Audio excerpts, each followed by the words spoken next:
All right, well, good morning, everyone. My name is Veronica here at Maptown Davis. I'm on campus, so thanks so much for joining those here and online. This is just one workshop out of many this quarter, so please check out our website to see what's coming up on the schedule. And those who are new to Maptown Davis, we are a community of people who are interested in spatial data, anything mapping. So that's faculty, staff, postdocs, you name it. You don't have to be affiliated with the university, so anyone is welcome. So we do have some upcoming workshops and actually panels, co-working days, and those are on Fridays, 10 a.m. to 12 p.m. And we'll post that on the chat box for y'all to just see what's out there. So please check it out and attend when you can. But for today, we have the pleasure of having Heather Witzens from CAL FIRE. She's actually in training, a graphic designer for 20 years, but has transitioned to a research data analyst for CAL FIRE just this year. But we're really looking forward to hearing her workshop on Survey123 Connect and how that is incorporated with surveys and how those results can be shown in a dashboard. So again, thank you so much, Heather, and she'll take it away. Thank you. Hi, everyone. I'm glad to be here. Let's see.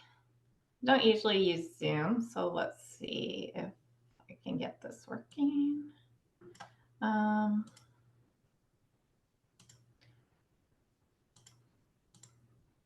Okay, can people see my screen? Looks good. Okay.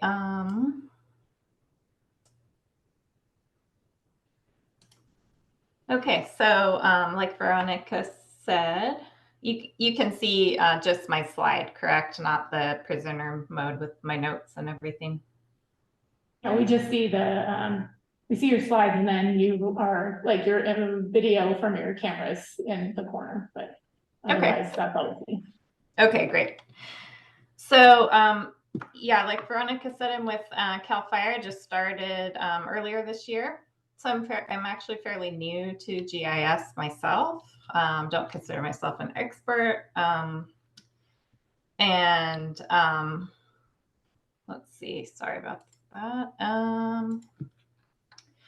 So I have kind of an ambitious agenda today. I hope I'm able to get through it all. I'll try not to go real quickly, although the first couple sections I'll go through pretty quickly because those are just a little bit of a background to what I'll be showing you. And feel free to ask questions anytime as we go along. Although, like I said, I'm not an expert on any of this, so I may not know the answer to your question, but I'll try. Just quickly, this is the agenda about me, a little bit about fire hazard severity zones, which is the main project I'm working on. Just a little bit about data relationships and data schemas. And then we'll get into our surveys with Survey123 Connect. And then we'll do our dashboard. I don't know if you did it on purpose, but the screen share stopped, so we're not seeing your slides right now. I'm having all kinds of problems this morning. That is okay.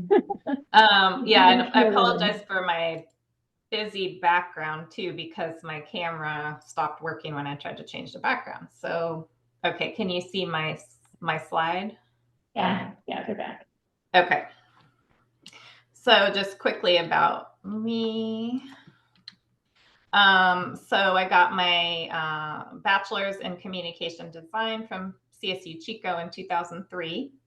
After that, I worked for the Sacramento Business Journal and then for an ad agency. I was at each of those for about 9 years, each.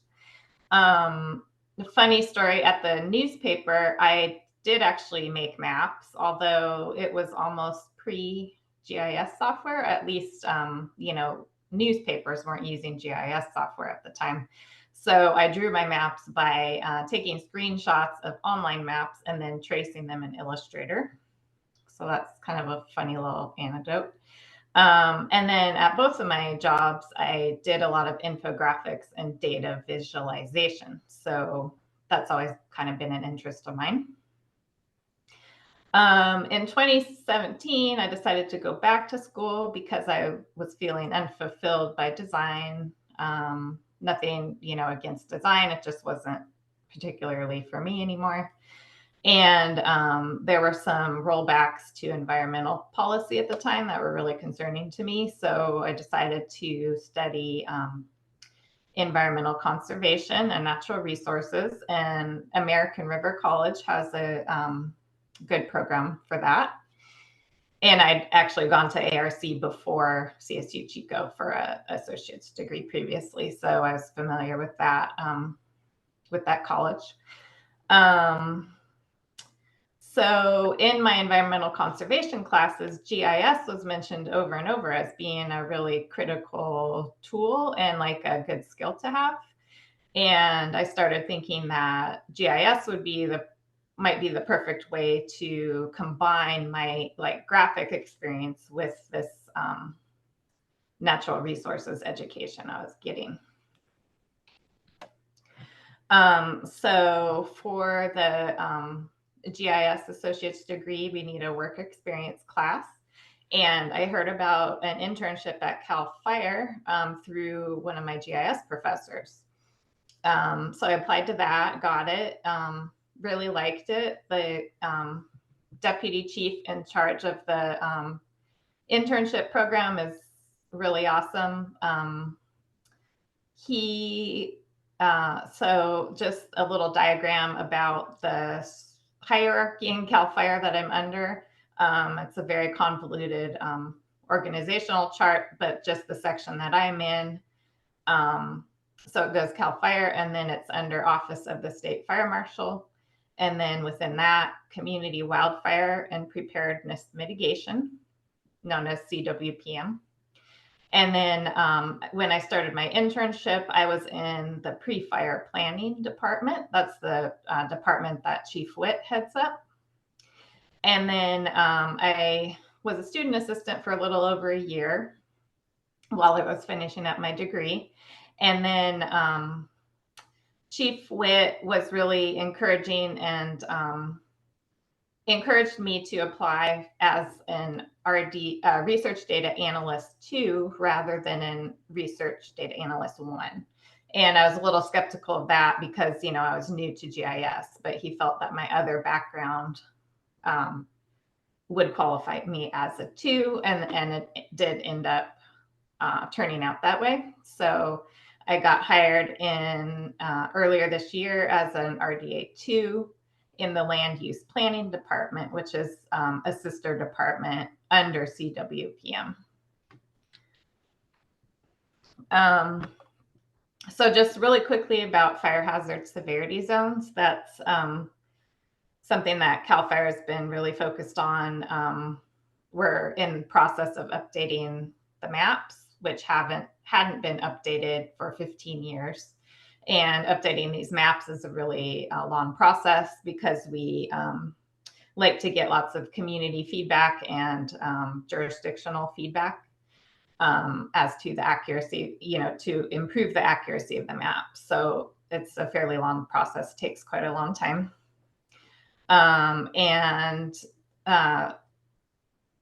We're required by legislation to produce these zone maps. So right now, so we define fire hazard severity zones in 2 areas of California, state responsibility area and local responsibility area. So if you look on the example map on the left, we're in the process of updating state responsibility area right now. So the map only shows the zones within the state responsibility area. Those are the zones are the pink, orange, and yellow. And then local responsibility area hasn't been mapped yet, so that's shown in gray in the map. For state responsibility areas, we map, 56 of the 58 counties have fire hazard severity zones.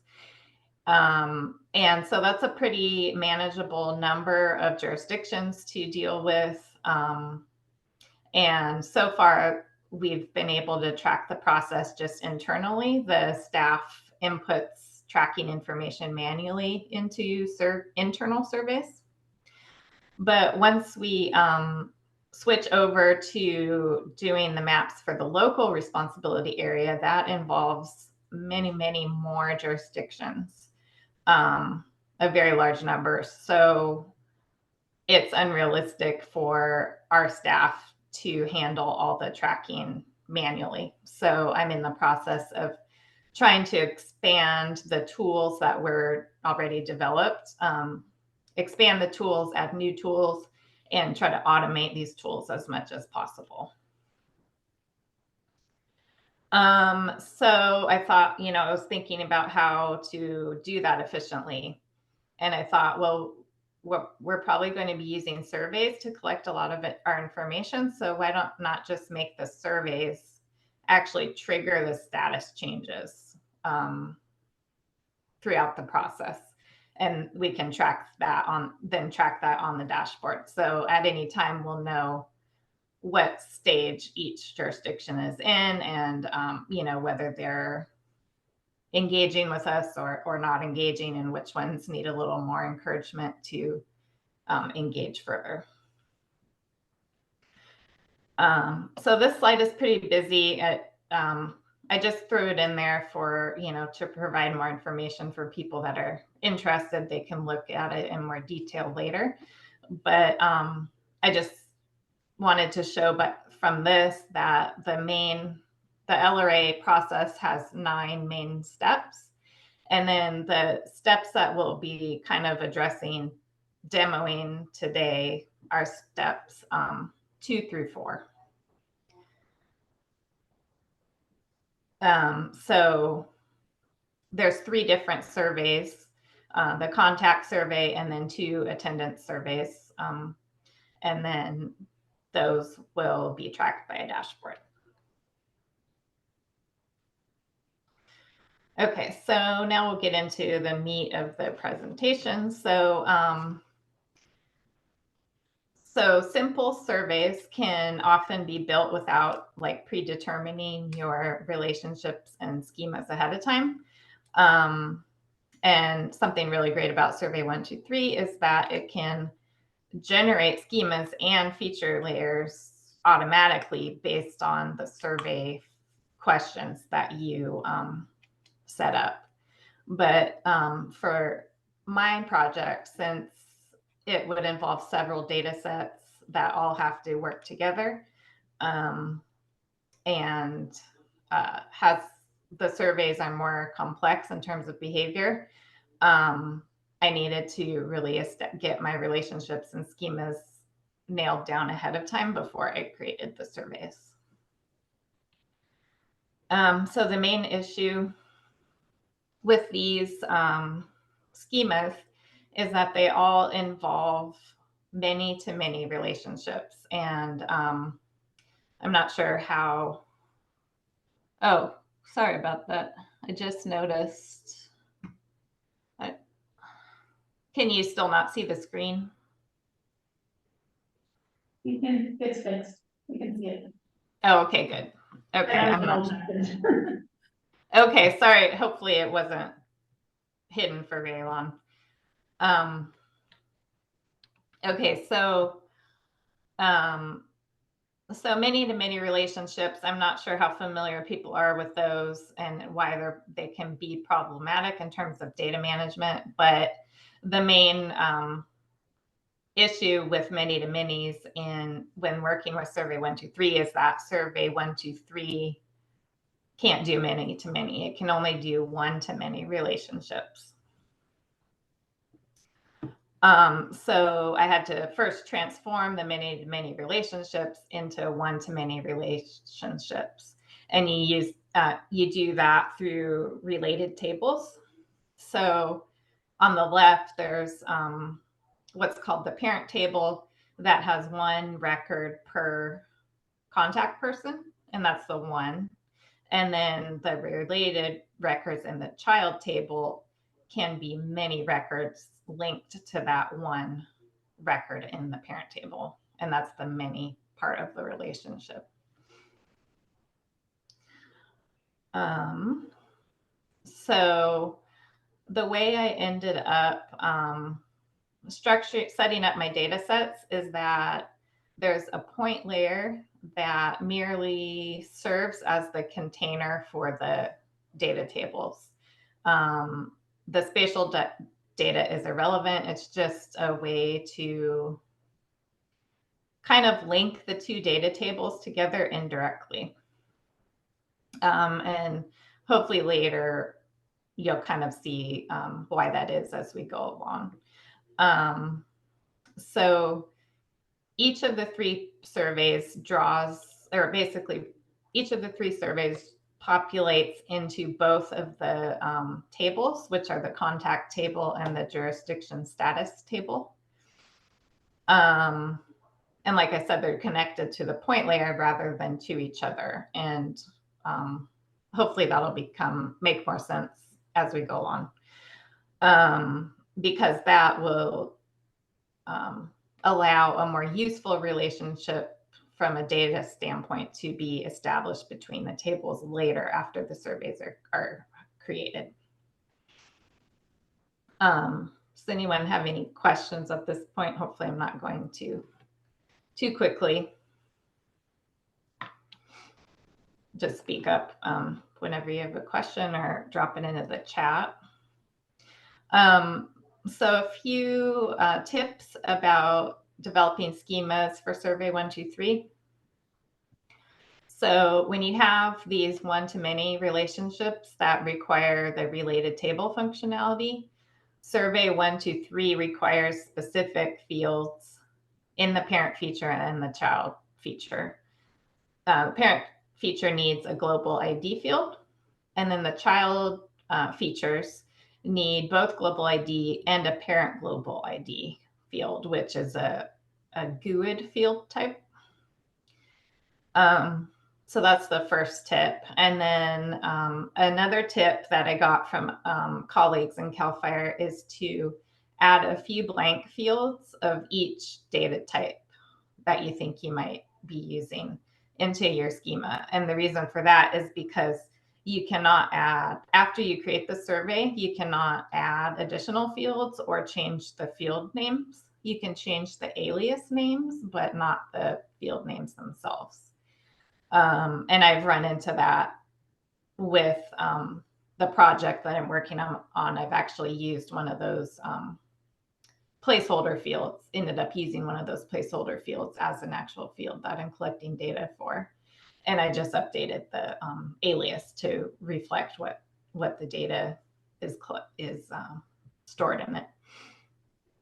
And then the third tip is to, when you're setting up your data sets in Pro, there's an option to allow null. And a lot of people, if they want the field, if they want that field to be required in the survey, they'll uncheck allow null, but that can actually be problematic later on. Like if you run scripts against your data sets, that can cause the scripts to fail, according to my colleagues. So that's another tip.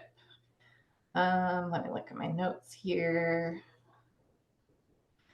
Okay. Oh, and then so instead of unchecking and allow null, you control the required functionality within the survey itself.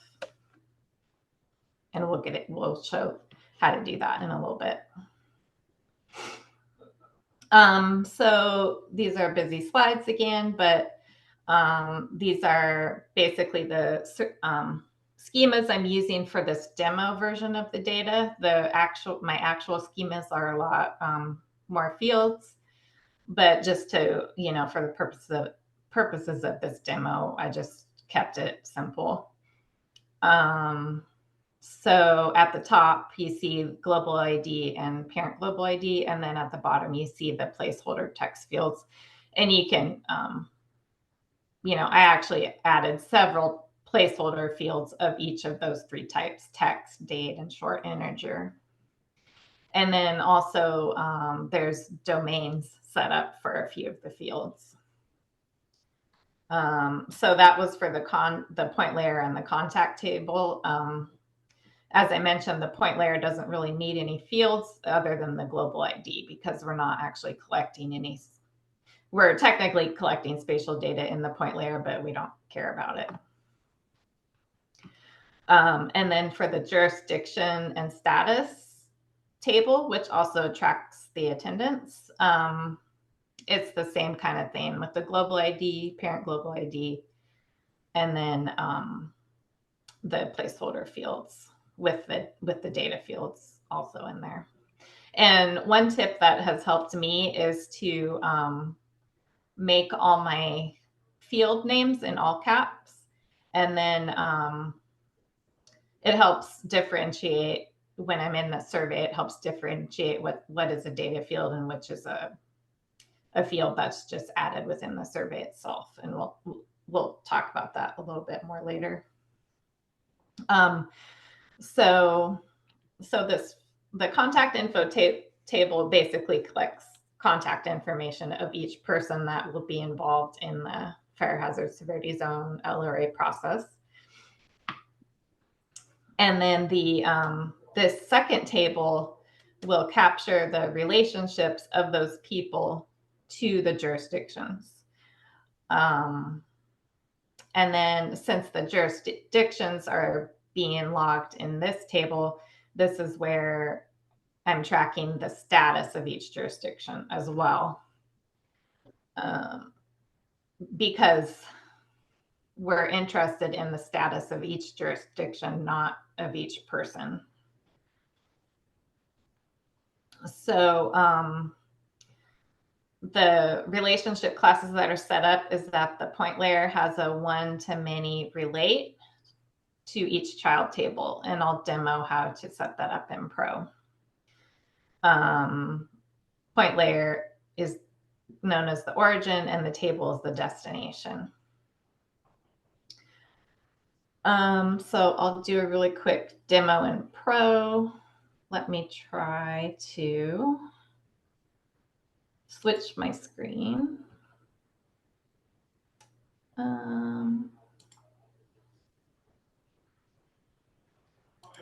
Let's see. Sorry, 1 second. Okay, there we go. Share. Okay, now can you see a map in ArcGIS Pro?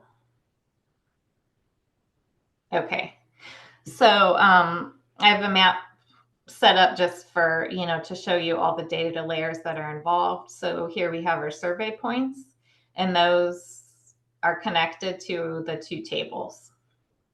And then there's also a jurisdiction polygon layer that, won't be involved in the actual surveys, but we'll be using that later in our dashboard. And, obviously these, couldn't really use like real data for the demo. So I just made up, some fake jurisdictions and fake contacts and everything.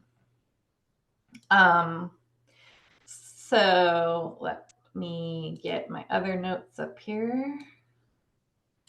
Let's see. How are we doing on time? Okay. So to create the relationship classes, they're already created here, but I'll just, I'll recreate one of them to show you. So if I delete this. So all my data is within the same database. And then I just go into the database, right click and do new and choose relationship class. And then hopefully this is large enough for people to see. I'm not sure if I can make it bigger, but under where it says origin table, I choose, that's the parent table. So I choose the survey points. And then destination table, I choose my contacts table. And then we can skip a lot of these fields. We just have to change the one-to-one relationship to one-to-many. And then we have to define our primary key and foreign key. So the primary key is the global ID field in the point layer, which it already kind of pre-selected because that's really the only field that's in there. And then the foreign key, it'll try to match up these fields, and you just have to change the foreign key, which the foreign means it's referring to the child table. That key you change to the parent global ID, and then just run that.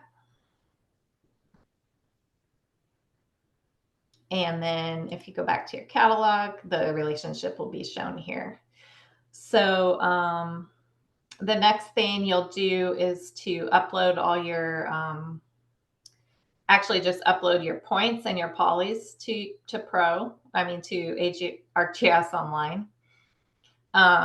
You don't have to upload the tables separately because they'll follow along with the survey points because you've established that relationship class.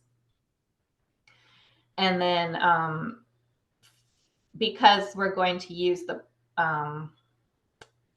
because we're going to be manipulating this data later, when you share it to AGOL, we'll do share as web layer. I'll say yeah. And then, so this is pretty standard, but you want to go to the configuration tab here. And then for the feature, you want to edit the configuration. We want to check enable editing. And for these particular surveys, I don't want people to be able to delete data, so I'll just uncheck that. And we also want to enable sync, and the enable sync is what allows it to be used in the survey. And then just hit publish. I won't actually do that because they're already published. So then if we go to our ArcGIS or AGOL content, I bet I have to share a different window now.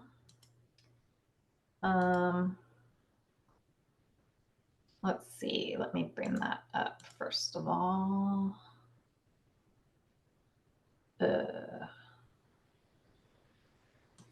Sorry, 1 second.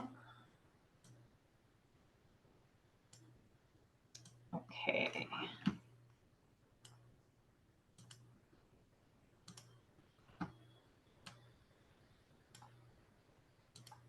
Okay, so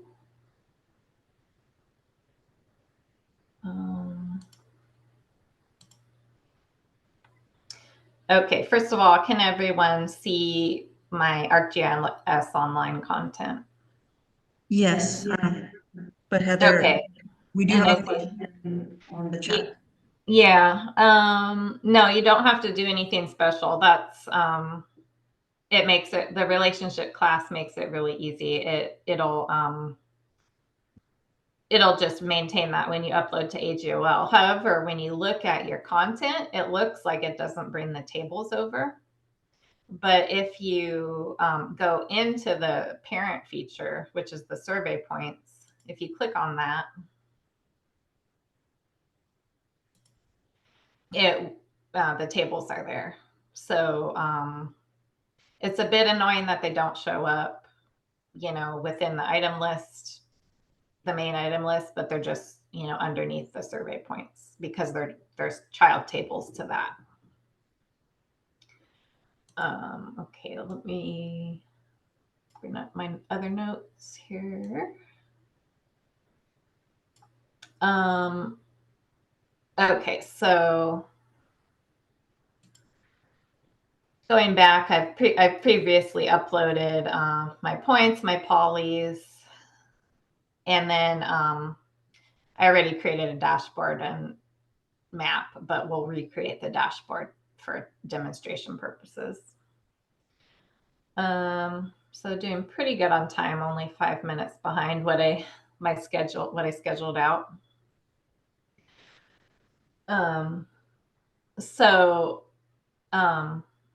Now we'll start building our surveys. So if I go into Survey123 Connect, and everyone can see that now, right? Yeah. Okay, so we do new survey.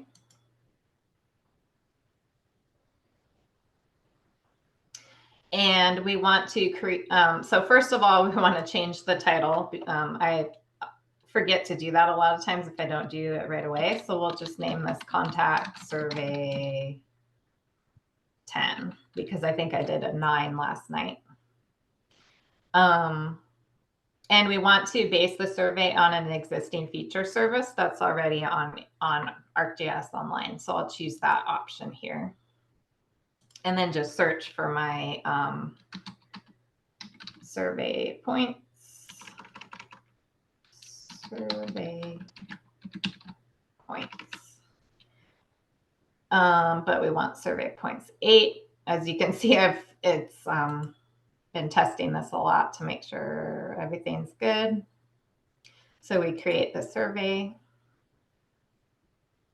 And so the reason, I don't know if everyone is familiar with what Survey123 Connect is. It's basically a more advanced version of the web version of Survey123. So simple surveys you can create just in the web app. But for more advanced survey behavior, you need to use the Survey123 Connect. And basically the survey is connected to an Excel file that's kind of generated automatically. Microsoft Excel. And I'm not sure how it works. Like if someone, I think you can download it, Survey123 Connect for free, but I'm not sure what happens if you don't also have Microsoft Excel. So that's a little bit of a consideration there. Okay. And people can see the Excel that came up, correct? Sorry, I keep asking, but I was having issues with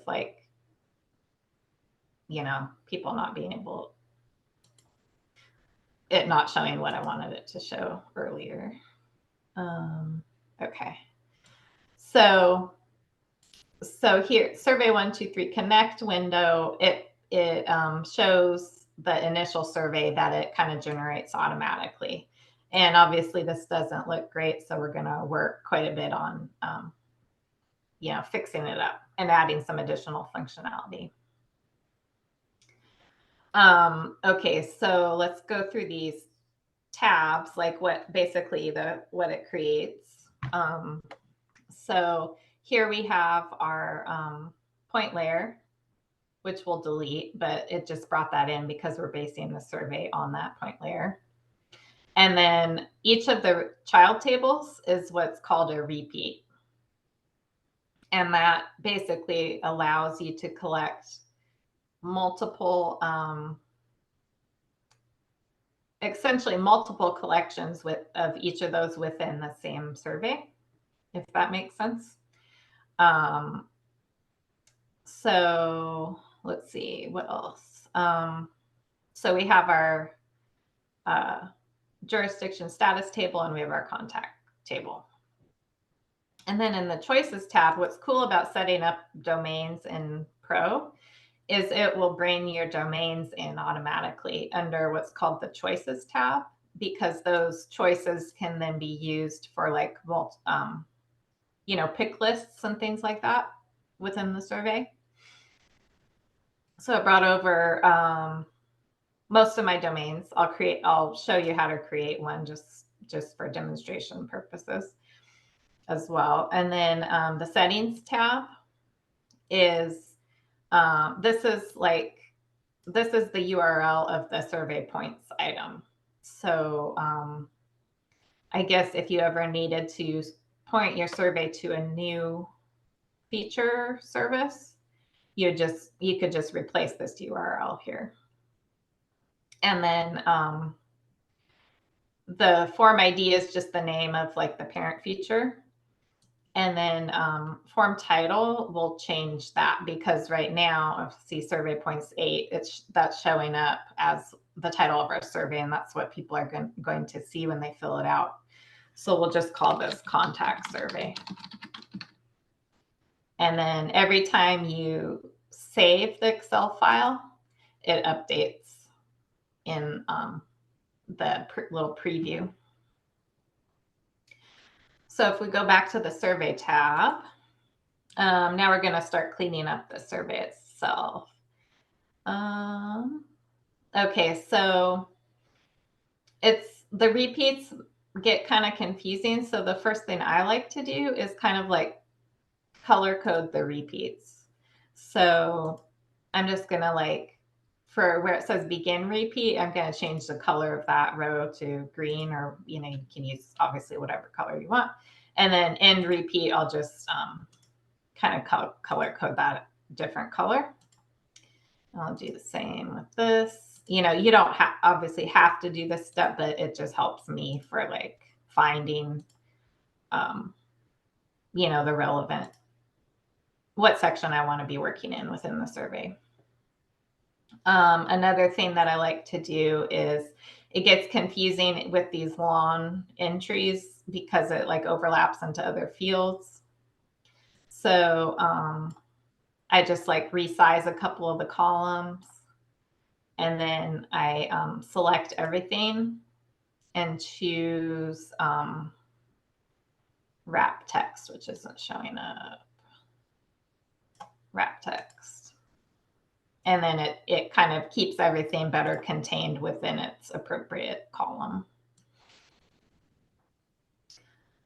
Let's see. So we don't care about the geo point, so we're just going to delete that. Because, you know, it doesn't really matter to us where these people are submitting from. So I'll save that just so you can see what it looks like.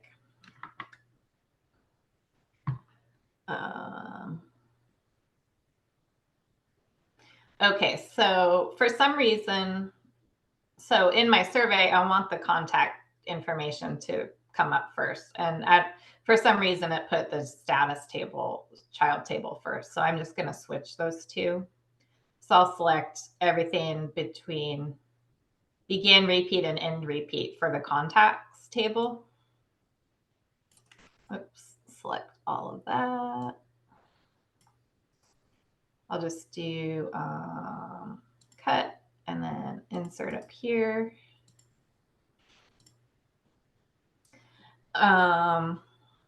Let's see. Okay, and so I don't remember if I explained this in the when we were talking about the schemas, but not all fields within each table are used for each survey, because, you know, the contact survey is going to be collecting a little bit different information than the attendance survey. But because there were so many, because they do have so many overlapping fields, I just use the same tables for all surveys, because that'll make it easier to like bring all the data together into the dashboard later.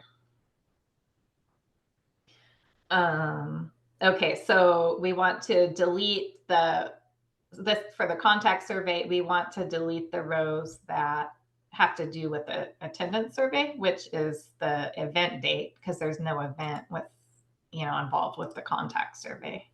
So we're going to delete that row. Email calculation is something that's going to be used in the attendance survey. We'll talk about that later. Let's see. Oh, and then two fields that I created that I thought I needed that I ended up not needing are just a couple of the county and jurisdiction fields here shown here. So I'm going to delete county label and juris name. At first, I thought I needed them for the functionality that I wanted, but it turns out I didn't. So,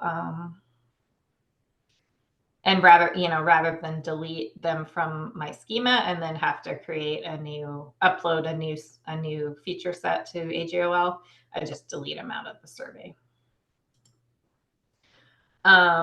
Okay, so let's save that.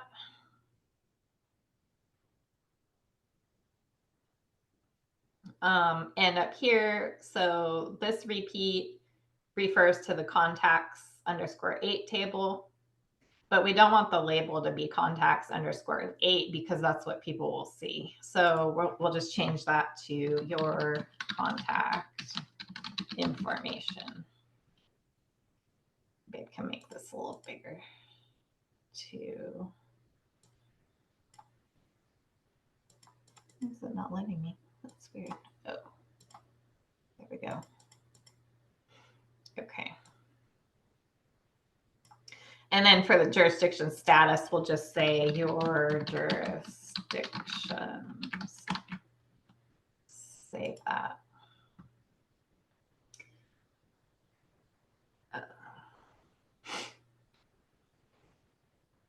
So here it's more, just more user-friendly, your contact information in your jurisdictions. And then wherever you see the select one is where it's brought in the domains from our schema. But there's one field up here that is meant to be a select one that I didn't pre-establish as a domain just because I wanted to demonstrate how to create a selection, a pick list if you don't already have the domain set up. So for this juris count field, we'll just change text. It assumes that well, I guess because juris count is a text field in Pro, it's going to bring over that same type for the survey. So we'll just change that text type to select one. And then it kind of prompts you what to fill in. So the list name, and we're going to call the list name juris counts plural. And so like this is an example of like why I do all caps for my actual data fields, and then like for my list names and stuff like that, I do like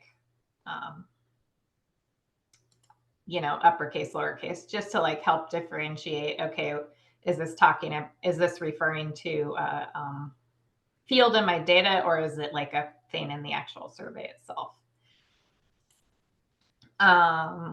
Okay, so now we're saying select one from the juris counts list, but currently we don't have a list called juris counts because, like I said, I didn't set that up as a domain ahead of time. And so we just go to our choices tab and keep in mind what you named the list, juris counts. So we'll go to choices tab. We'll go down here. So the list name is juris counts. And then our values. So the value that's stored in the database is called name. So 1 and multiple are our choices. And then the label is essentially the alias. So we'll do one jurisdiction, multiple jurisdictions. And then we have to repeat our list name for each of the choices. Just like that. And then now if we save this,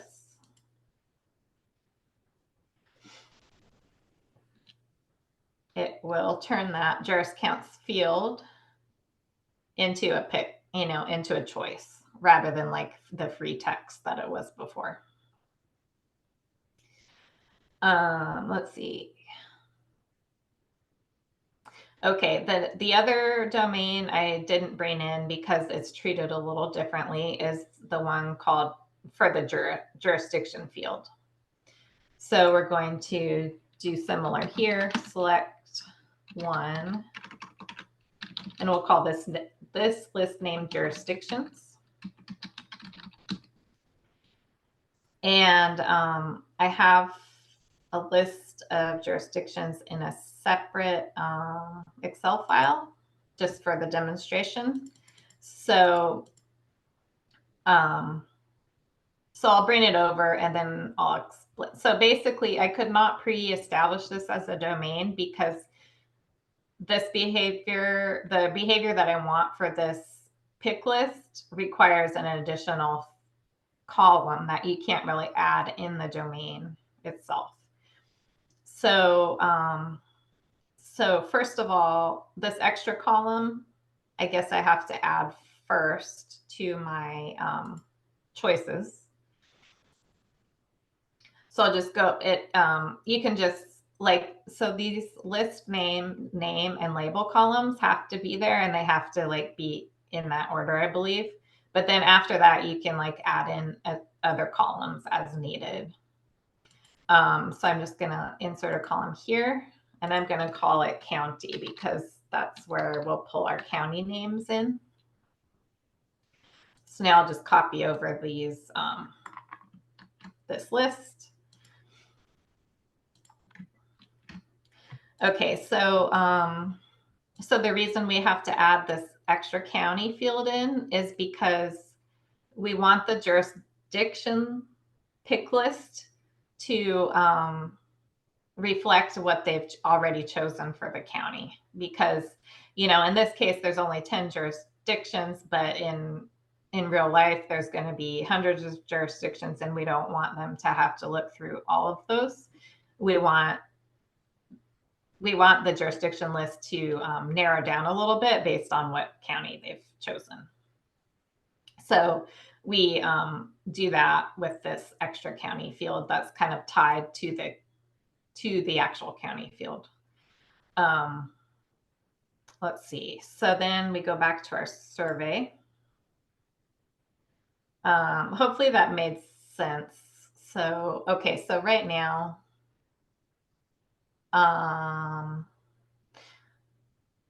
okay, yeah, it's still thinking it's a text field, but so if I save this,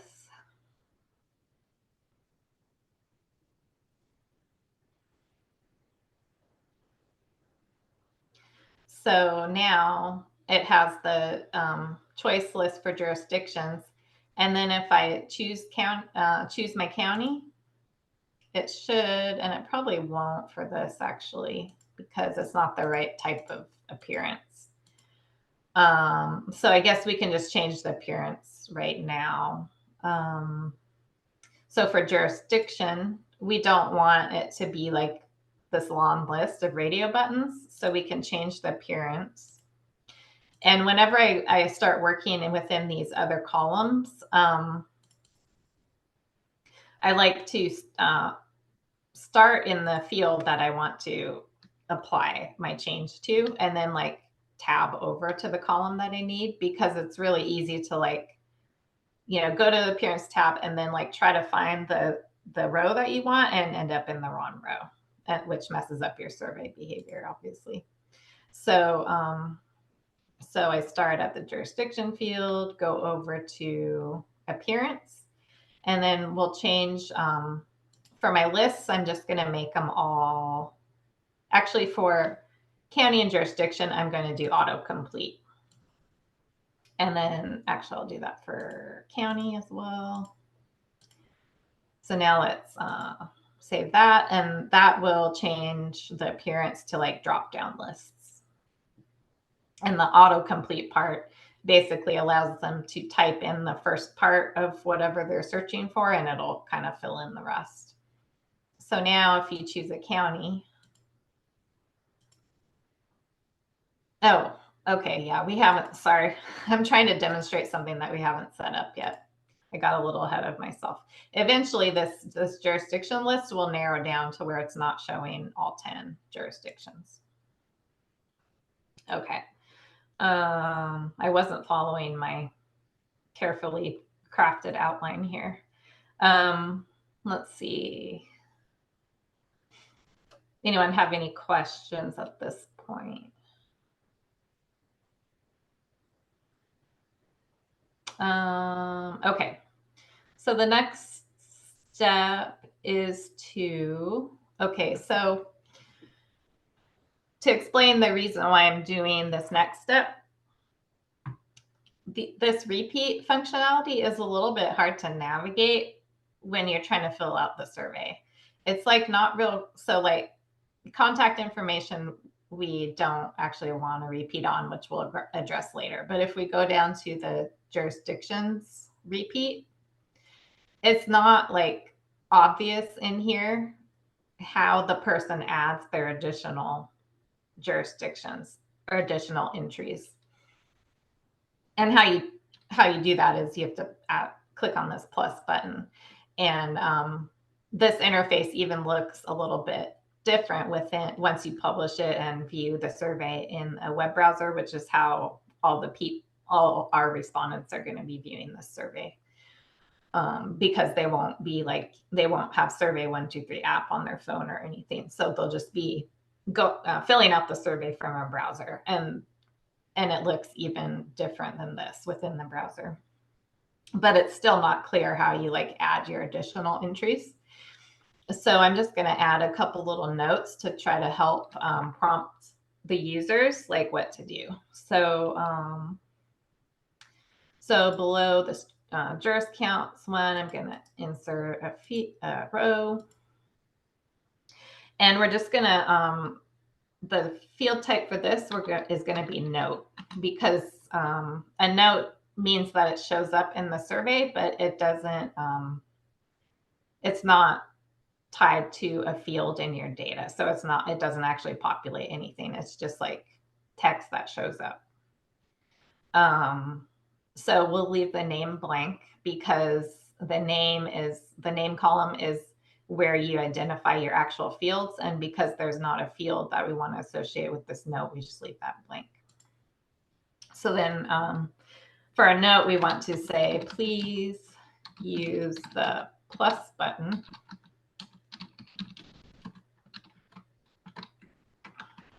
to add your additional jurisdictions. Oops. So, and then I also want that to appear at the end of this jurisdiction section. So I'll just copy that note and put it way down at the bottom of the survey. So now if we save it again,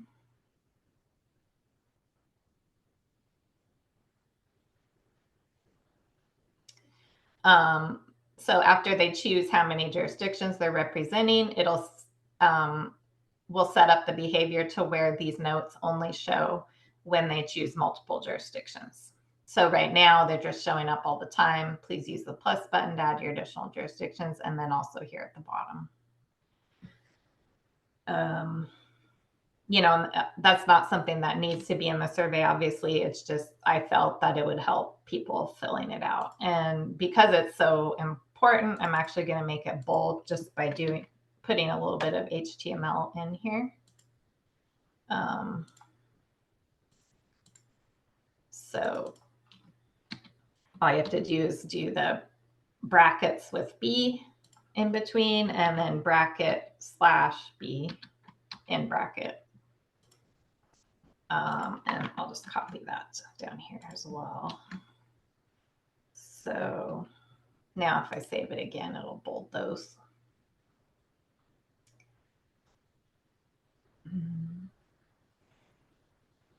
Now they're nice and bold so people can't miss them. Let's see.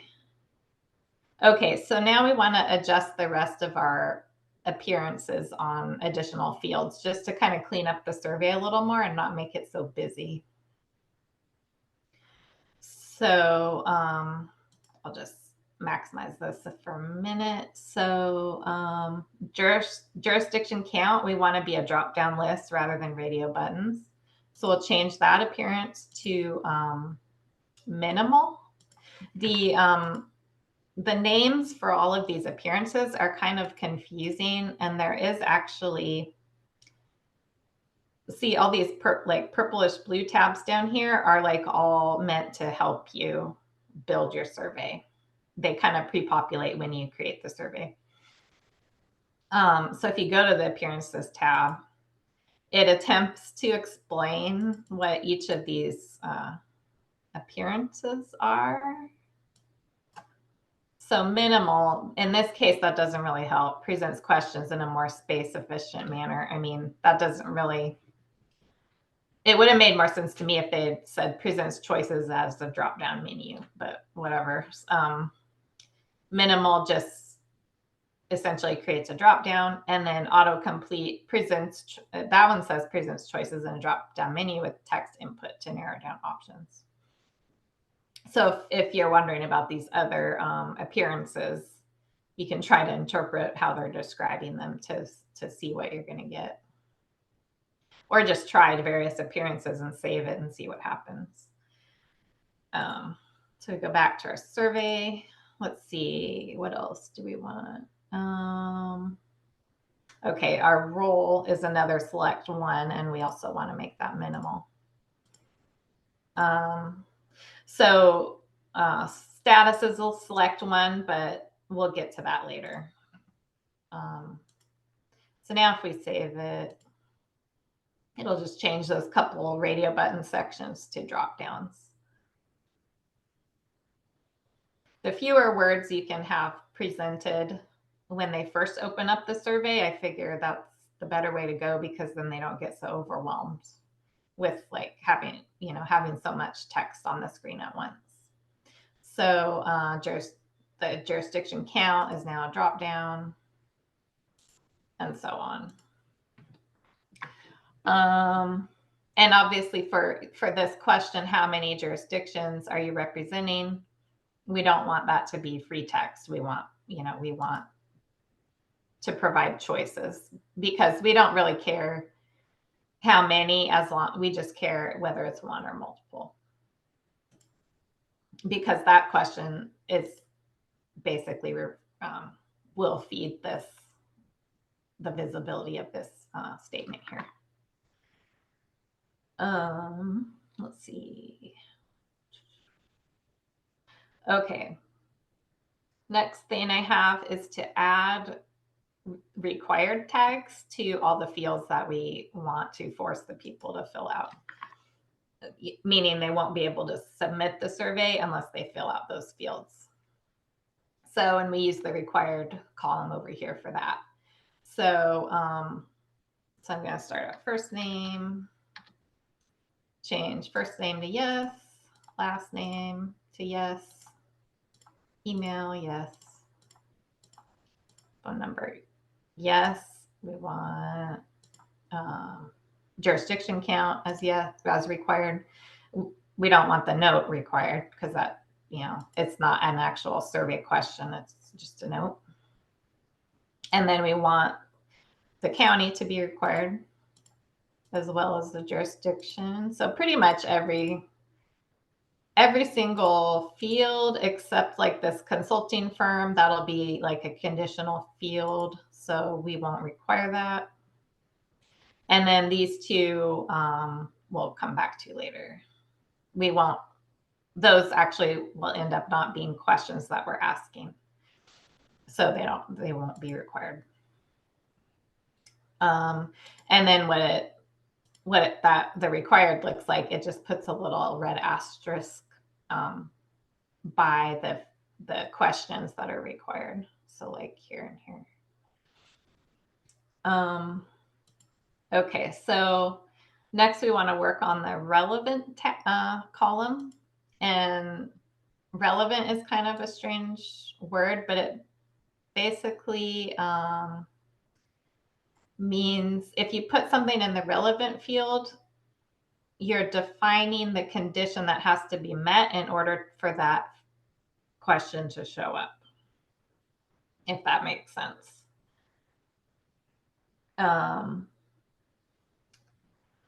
So everyone can still see and hear, correct? Yeah, it sounds good in the classroom. It's good? Okay. So let's see, the relevant, so like those notes that we added earlier, we don't want those to show up unless they actually choose that they're representing multiple jurisdictions, because that's just unnecessary to show for people that only have one. So if we go to this note field, kind of tap over to, what did I do here? Oh, not sure. Be okay. Note.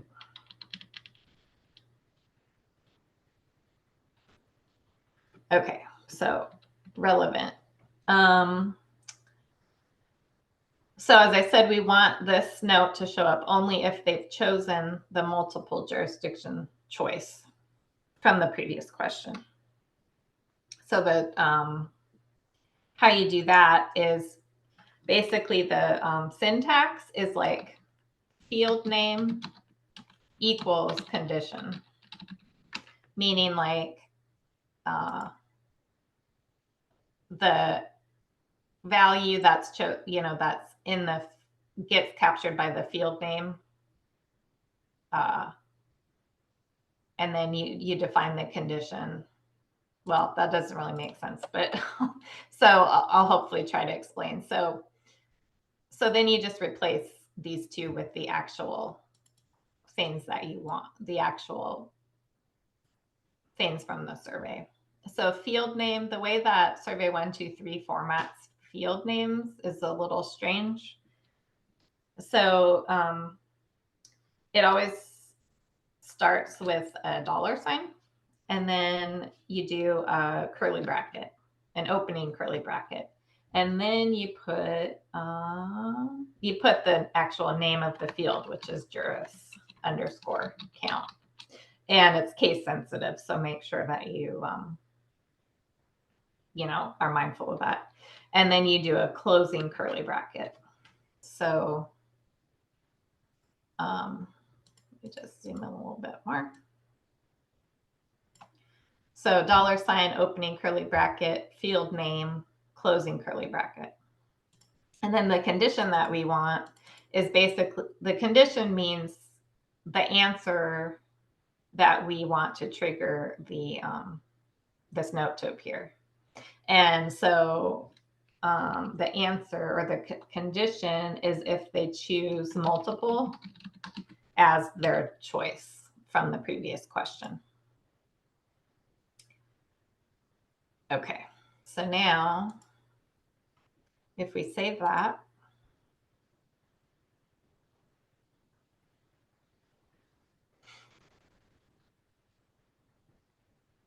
so as the note no longer shows up before we've filled out the survey, and only if you choose, so if you choose one, it doesn't show up. If you choose multiple, it pops up here. And then also we'll add that functionality into the one at the bottom. So right here. Okay.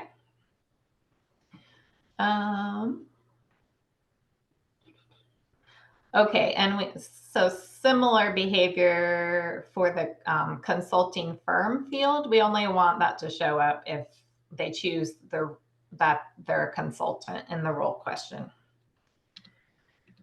So we go to relevant again.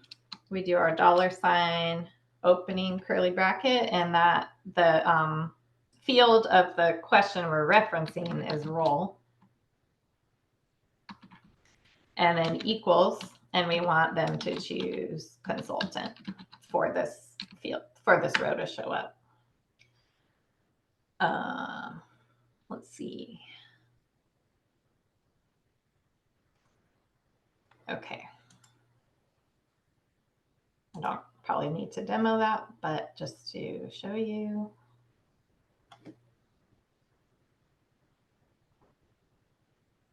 So your role consultant, then this question pops up. If you choose a different role, it goes away. So let's see. Okay, now we want to do our what's called a choice filter for a jurisdiction list, and that'll help narrow down the jurisdictions that they have to choose from based on what they've answered as their county. So we'll do the jurisdiction row, tab over to choice filter. And then what we'll put, so the structure of this one is a little bit different because actually you, so we could have actually written this one the same way as we're gonna write this one. But for this particular one where like, I forget what they call it. It's like a nested choice list or something where like the answer to one question prompts the choices available in another question. That's called a nested choice list. And so for a nested choice list, I think it works best to write essentially you're writing a condition again, but you use a different syntax than like what I've shown here. So for that, for this, you would do selected.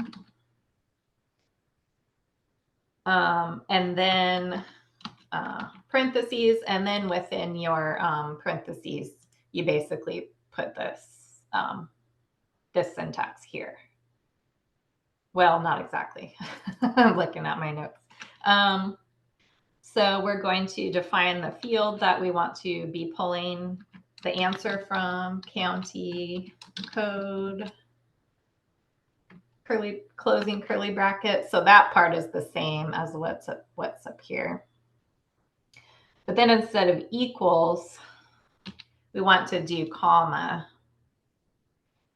And then instead of the answer, the value of the answer, we want to reference the field that that we're using. This part is really hard to explain.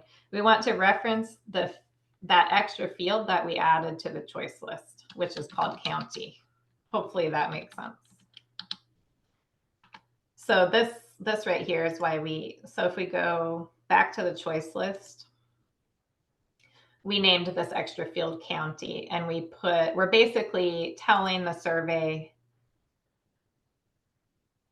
which county each jurisdiction is associated with, so that when they choose a county, it will only show the jurisdictions that are associated with that county.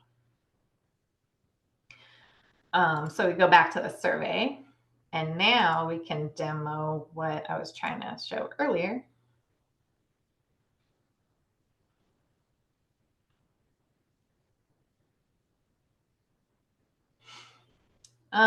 So what county? County 1, and then now my list is reduced.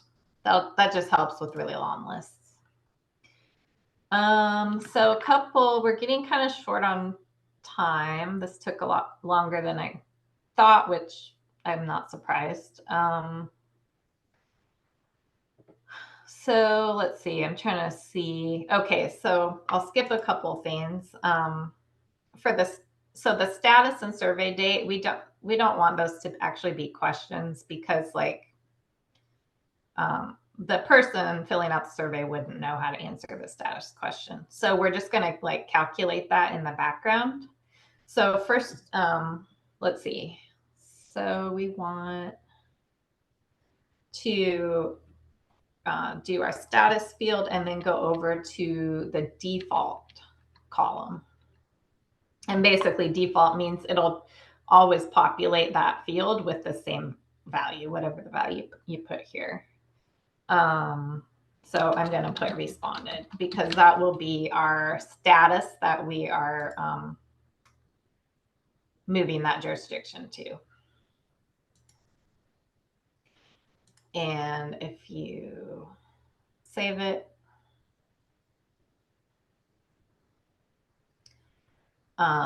so actually we do not even need that to be a pick list, because it just brought that in because I set it up as a domain. So we'll just change that to text.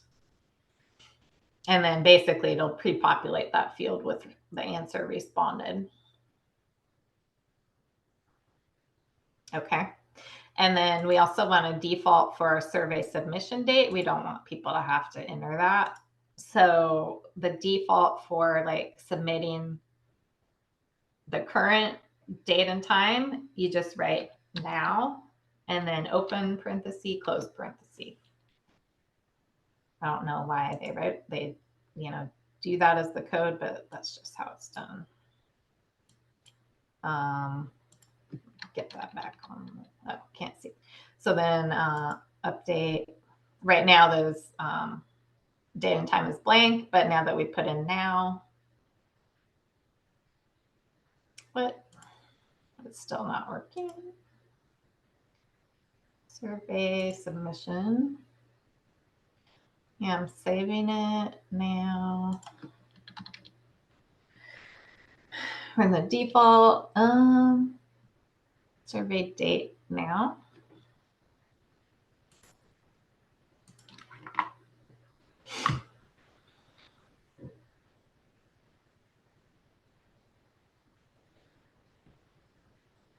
Okay, now it's populating.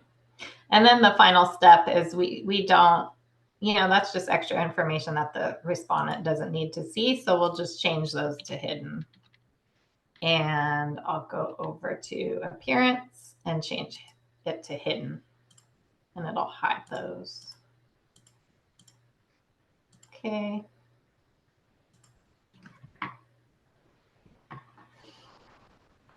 Like I said, my agenda was too ambitious because we're getting short on time. Okay, so now those are hidden. And so now we're pretty much done with this form. Our survey is how we want it. So we're done. We can close the form. And then we want to publish our survey. But before we do that, we have to go down to this options tab here. And I'm not sure why these are not defaults to begin with, but you have to disable the sent folder and you have to enable the inbox. And actually, I think that might only be if you want people to be able to edit their responses. That's what you do. You disable sent and enable inbox. And then we just publish it.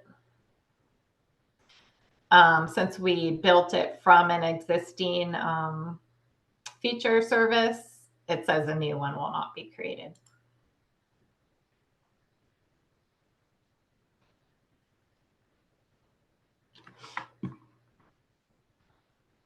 Okay. And then, so now if I go to AGOL and refresh, so it's kind of annoying because the survey does not show up in the same folder that your data is in. A new folder is created with it that says survey and the name of your survey, which is annoying, but that's, I guess, it just works better. Okay, so trying to think what else I can skip. Okay, so now we'll go back to our data layers. Now that the survey is created, we can establish a meaningful relationship between our two tables. We can basically link those two tables together now that the survey is created.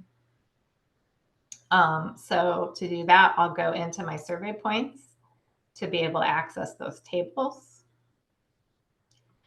And it does, I guess it doesn't matter which one you start with, but I'll just pick contacts. Well, actually I need to pick contacts first because that is like the one in the one-to-many. And actually that's something I forgot to mention for the survey. So we set up the contact table as a repeat, but we don't need repeat functionality on it. So we just, in the repeat row, we go over to repeat count. Okay, and we just put 1. And that'll disable that plus button for that top contact information section. Okay, so then because that's the one of the one-to-many, we want the contact table to be the one that we choose first. So, I go into my survey points, I actually click on contacts, and then I say create joined view layer.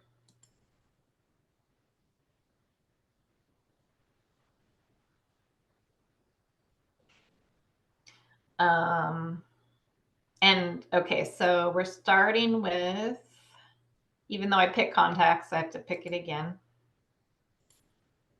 And then now we pick the feature that we want to connect to contacts, and which we want to be our juris status table. And then the fields we want to join them by are the jurisdiction field, which is showing the alias, which is the question, the jurisdiction question. So juris count, or no, sorry. We want, wait a minute. Target field, sorry.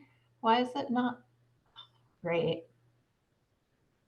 Okay, I don't know why it's not showing up now, but the juris field should show up here. And then you choose the juris field for this one. Probably because I didn't do everything in the survey that I was intending to do. So for your join settings, you want one-to-many. And then for your join type, you want left join. And if you need clarification on which one to choose, you can click on this little info icon, and it'll kind of explain which, when you choose each type. So I don't actually need to create it since I already have it.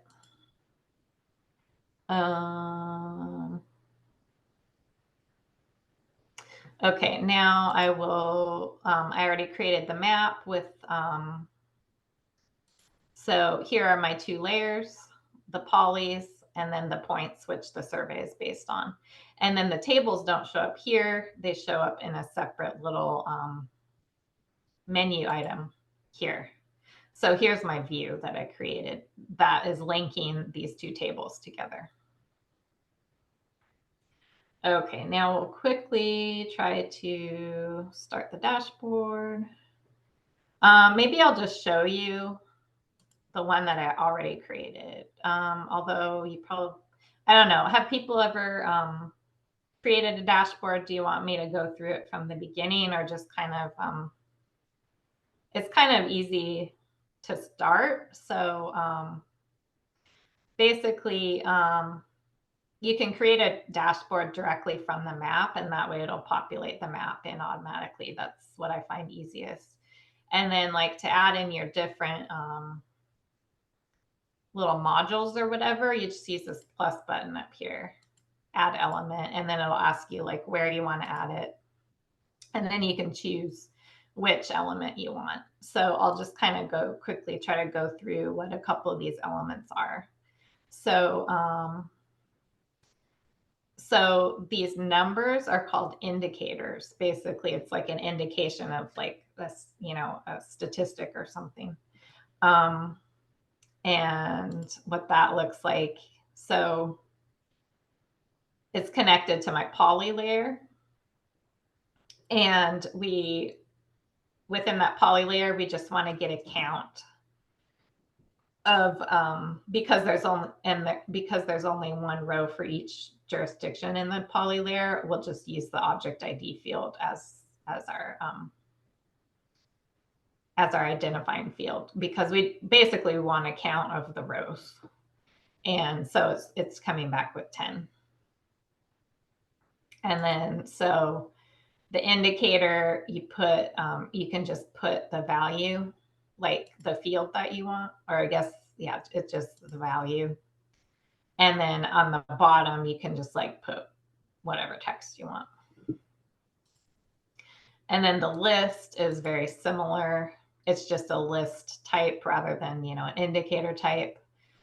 And then you just define the fields that you want to be to display as your list. So you just click here to get a list of your fields, and you can choose whichever ones you want.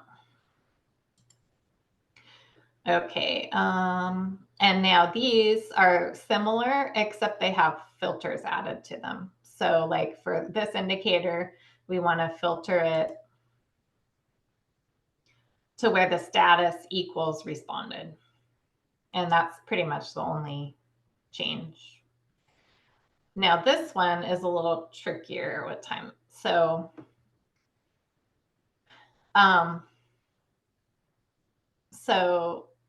if I did this list directly from, and basically, and also the difference with these is that they point to our joined view layer, because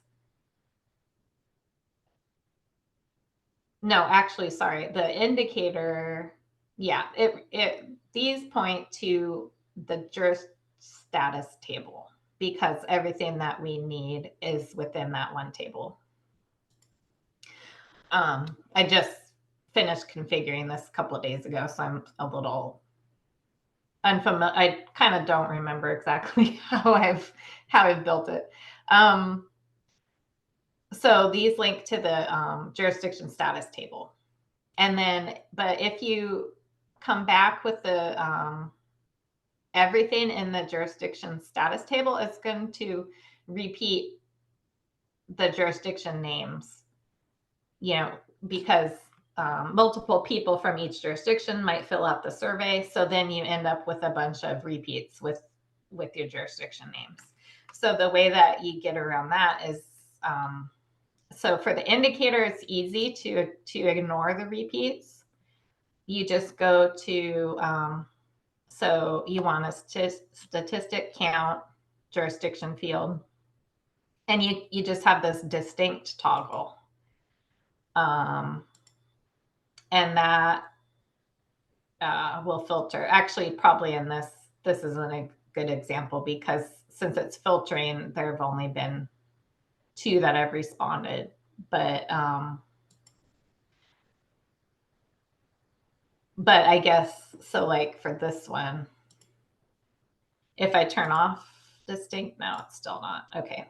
So maybe with the filter, you don't need that distinct for the indicator. But for the list, there is no distinct functionality, which, you know, is also like known as unique values. Distinct is basically the same as unique values. So in order to do that, I had to figure out how to accomplish this. And you have to create what's called a data expression. So if you wanted to create a new data expression, so here, rather than choosing like a feature layer, you go to change, and then down here, data expressions, you do new data expression. I'm just going to show you the one I already did. And these use Arcade. Let me zoom in a little bit on this. These use Arcade, and basically for most coding, you can usually just find examples online and then just try to like modify them for your purposes. Basically, you'll usually only need to change what are called the variables. You know, so like here is the item ID that points to the jurisdiction status table. And if you, let's see. Second, let me, if I go back here, content. So the survey points 8. If we go to that, and then we click on make sure to click on the jurisdiction status table. So here, no, it's not zooming that. Here's your item ID, where it says ID equals, and it's everything after that up into and sublayer. So if your feature set doesn't have sublayers, there just won't be anything there, I think. But because the JIRS status is like a sublayer of survey points 8, it'll say and sublayer equals. And the sublayer number in this case is 4. So here you would replace that, the first part of that, you know, the item ID, and then this is the sublayer ID. And then here you just define the fields that you want to be involved in this expression. I'm not sure what false means, but that's what was in the example, so I just left it. And then here's where you put in your filter for responded only. Status equals responded.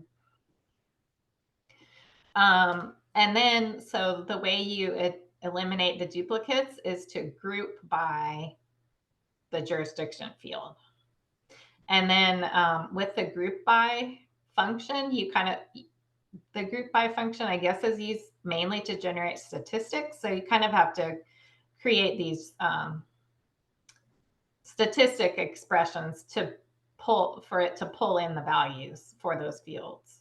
So, you know, this is just the syntax, and I'll share my slides afterward. And like, I have screenshots of all these, this coding, so that you can refer to it later. I don't really have time to go too much more into that. So you make your expression, and a tricky thing about making the expression is like when you're writing it, if it's like invalid code, it basically won't let you save it until it fixes your code. So a lot of times I'll, like, when I'm working on a tricky one, I'll kind of like every so often I'll like copy all my code to like a notepad or something, just to like save it in case like I accidentally cancel out of it, and then like I've lost all my work.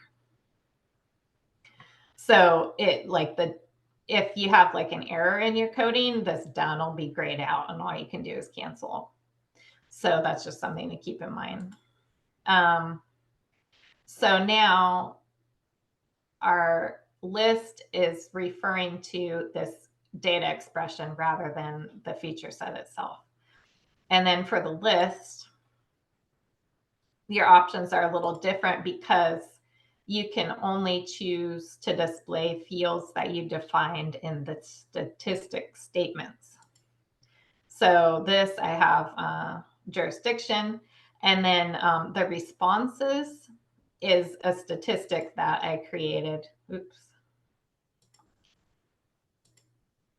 I called this particular statistic responses, and I got a count of each status. And so for my list, I do the responses variable, I guess, and then which just populates with the number of responses per jurisdiction. And then I just added the word, I just typed in the word responses afterward. That's that. You do similar things for all of these. To get your contacts list, you do a similar thing. You basically do a data expression similar to these, but you reference the joined view layer rather than the, you know, just the individual table. The reason being because you want to display both jurisdiction and contact information. Basically, you want to display information from both tables within one display. I think that's, let's see, that's probably good enough for now, because dashboards are pretty self-explanatory. It's just those like kind of you know, those couple tricky things that are more difficult. The rest is pretty easy. Let's see. Like I added these filters, which you can apply actions to. That's kind of self-explanatory, so I won't go into that either. Okay. Basically, like an example of an action. Once I got all my my little modules built, I added actions to particular items. So like I added an actions to this jurisdiction list to where when you click on a jurisdiction, it'll zoom to that jurisdiction on the map. That's just an example of an action. And then it'll also like filter the other information. And even on the contact list, now it's narrowed the contacts down to just the contacts for jurisdiction 2. So that's kind of nice. Okay, so now we'll go into, so if you've noticed, if I deselect the jurisdiction, it goes back to the normal view. If you've noticed, so these statuses are not actually accurate anymore because, you know, the colors on the map should be matching up to these. Like there should be 2 green polys, 5 blue polys, and 3 purple polys. But it's apparently a bug in AGOL dashboards, or yeah, in AGOL, that like once with the survey tables, I could not create a joined view layer between the poly layer and the survey table.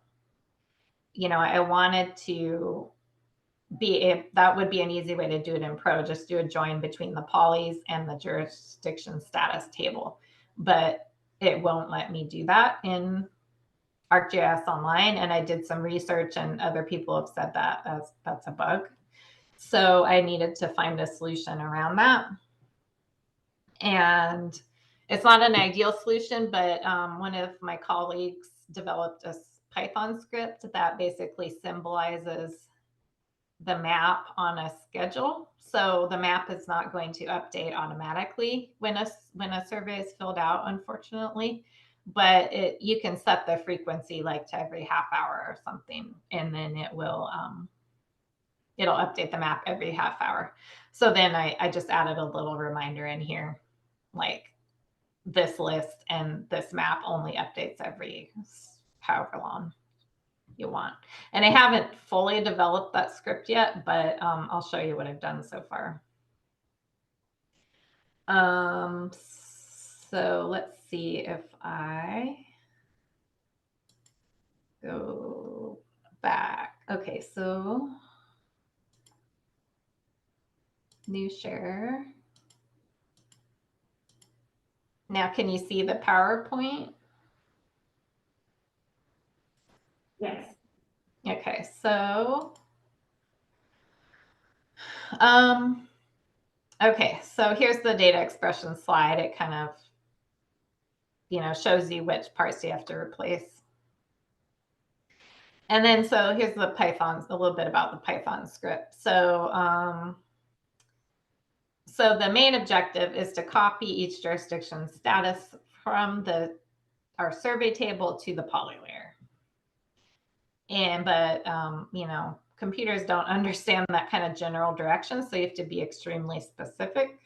And like these are the actual steps that will be coded into the Python script. So I guess let me just like demo how the method I use to write the script, and then let's see, hold on one second. And then we can just look at the script from that. So, okay, so now if I do new share, I want this one.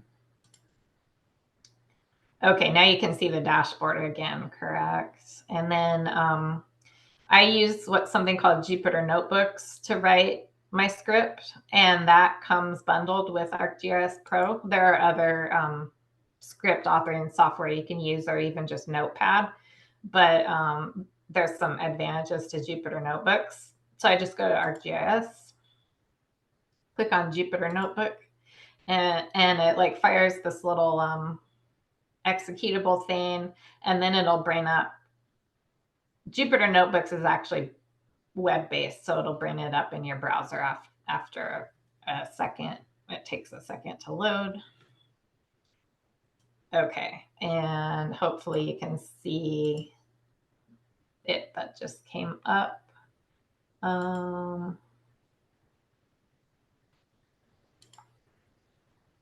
Okay, I can't see the Zoom window anymore. Sorry about that. Okay, I can't see the window, so let me know if there's a question or anything. So basically, when it starts up, it shows your whole computer.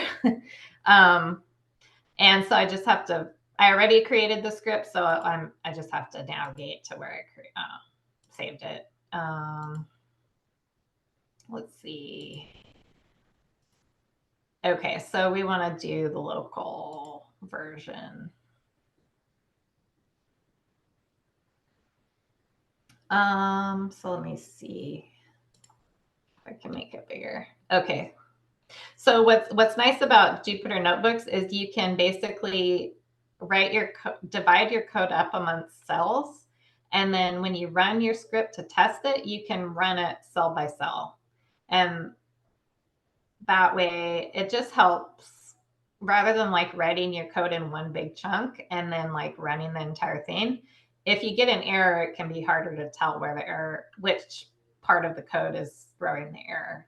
So if you divide it up into cells, it just helps with that. And then like to make notes in your Python, you just preface it with like a £. It doesn't matter. Like you can, even just one £. Works. I just use multiple for like headings, and then fewer pounds for each like subheading or whatever, just as a way to like help me keep it organized. So the first thing you need to do is import Python modules. And like the same thing with data expression, you can just like find a sample Python and then kind of modify it rather than starting from scratch. That's what most people do. So you always have to import modules no matter what your script is doing. And then for this one, we're going to define a couple of our variables. Let's call it variables. So we need to define the survey table. Variables are basically like shortcut references to, so like when you, later in your script, when you want to reference the survey table, rather than entering this whole file path every time, you can just say survey table equals this path. And then when you reference this data later, you can just type survey table rather than the whole path. That's what a variable means.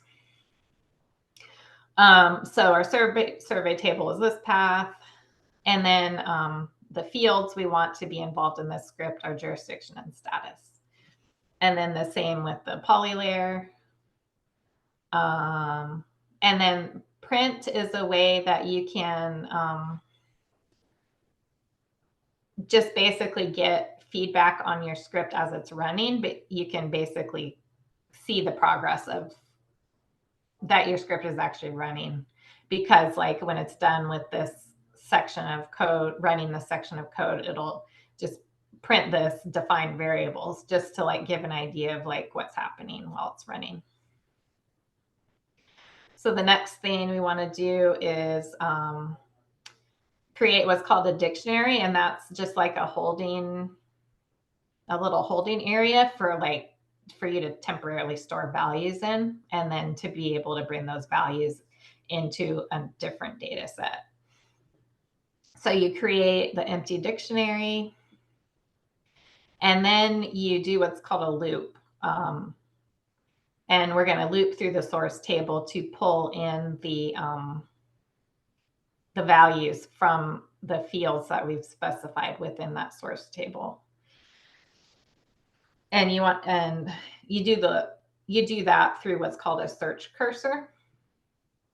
So this says like, this is like referencing the module, and then this is like the function within the module. And we want to apply the search cursor to the survey table to the join fields variable that we defined up here, jurisdiction field and status field. So this says for every row within the search cursor, which within this table, we want to define a new variable join ID, and we want we want the join ID to be defined as the first field in our field list. And in Python, when you have a list, it always starts with 0. So like this, although it's the first field in Python, the first field is called 0. The second field is called 1. It's a little disorienting maybe sometimes, but that's just how Python is structured. So this is basically saying the join ID equals the first field within our field list. And then another variable, dictionary status, equals the join ID, which equals the first field in the in our field list. Okay, and then that will so let's see. Let me run a few of these so you can see what happens. So right now I hit run, and it looks like it's not doing anything for a while. So you think that you didn't actually hit run or something, but eventually it'll print imported. Some cells take longer to run than others, and that's why it's helpful to like have these print statements in here. So now I'll run the next one. That went instantaneously, and then I'll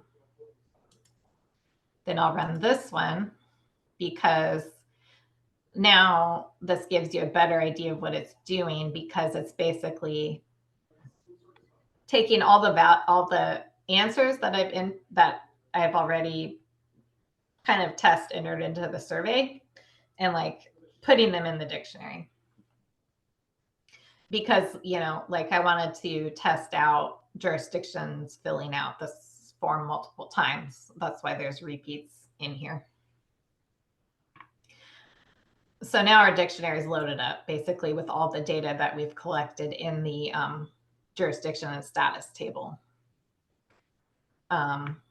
Specifically the jurisdiction and status fields, not the entire table.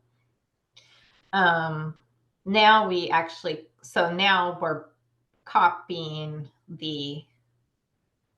that information, the status information, into the poly table, because there's a status field in the poly table as well. So now we do similar, we loop through each row in the poly layer, and now we use an update cursor. And now we kind of redefine one of our variables. Now we say the join ID is the first field in the poly layer list, in the poly field list. And then we check if the value of that field is in the dictionary. If it is in the dictionary, then we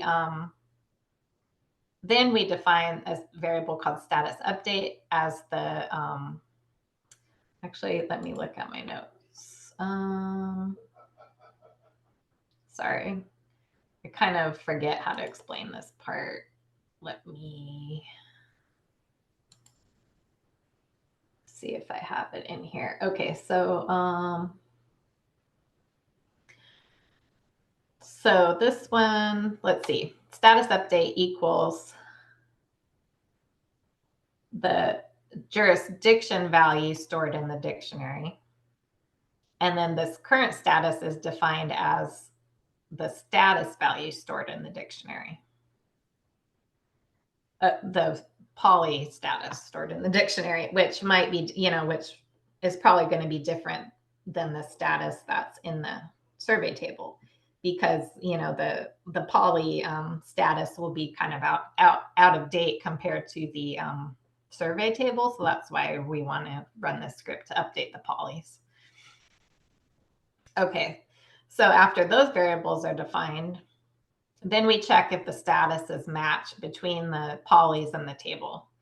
If they don't match, we change, this is a lot of code basically to change the poly status to match the table status.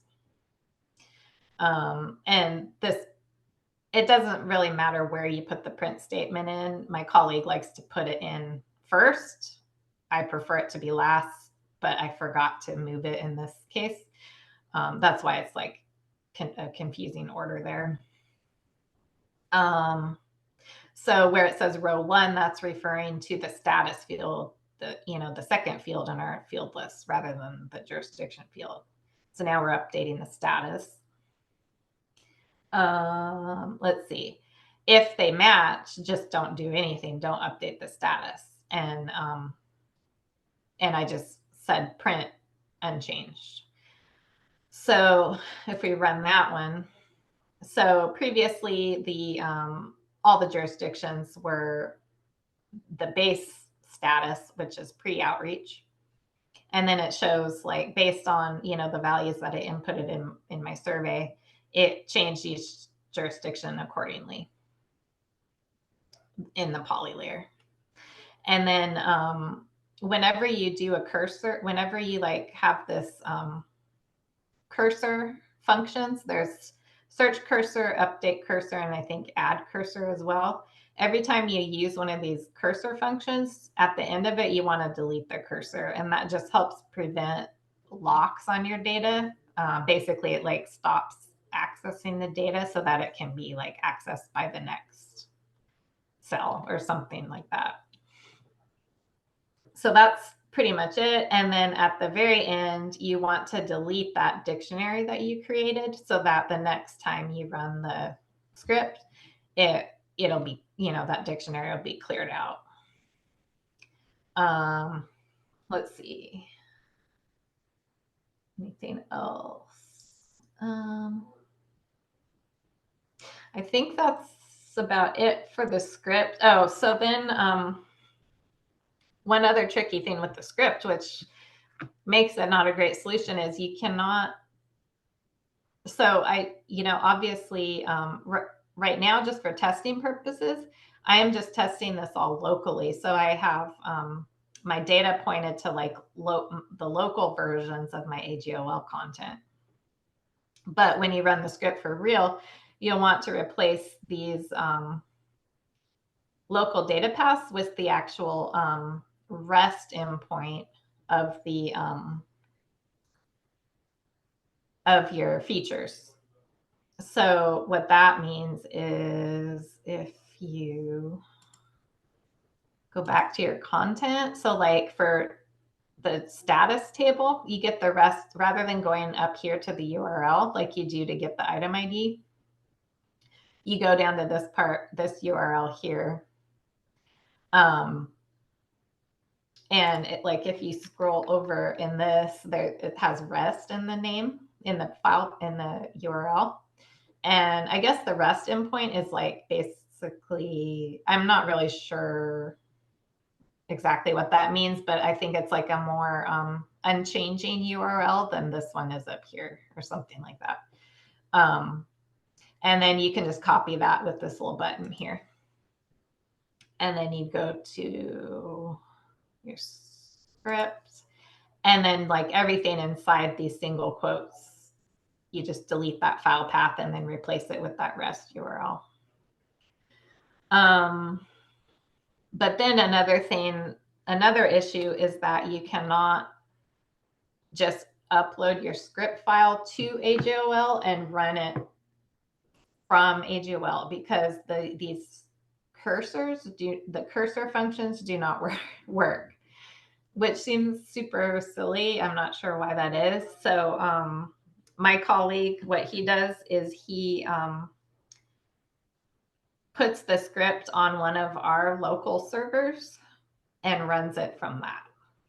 So that's not an ideal solution, depending on people's setup. I guess theoretically you could keep the script on your local machine and run it from that. but depending on how often how often it runs and like how heavy your data load is and stuff with the surveys, that might not be a practical solution either. So like I said, this Python is like really a, not an ideal solution, but it's, sometimes you just have to go with a solution rather than the best solution. We actually are engaging with Esri to like get advice from them about all these FHSE tools that we're building. So that is one outstanding question I have to them that they have not really responded to yet.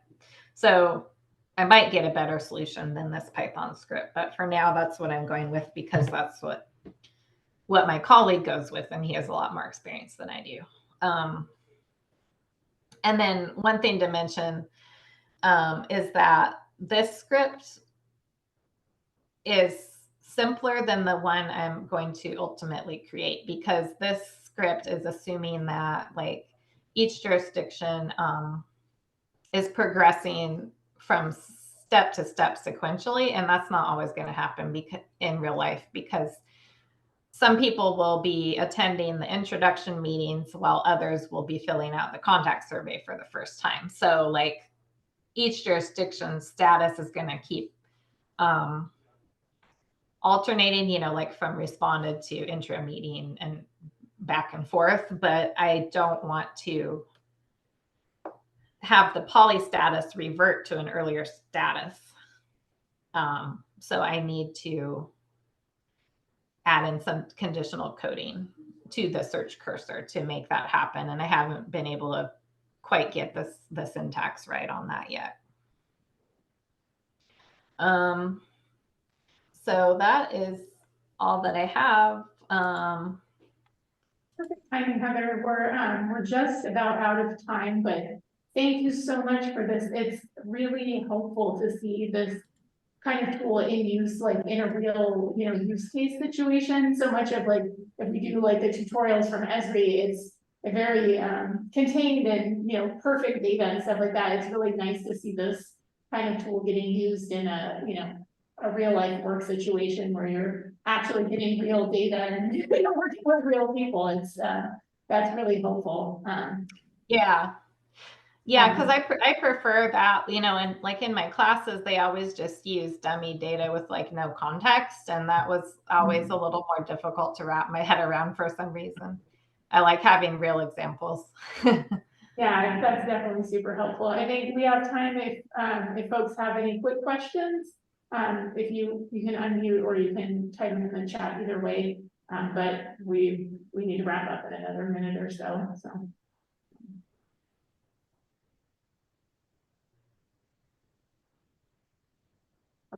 Quicker to unmute if folks are trying to type.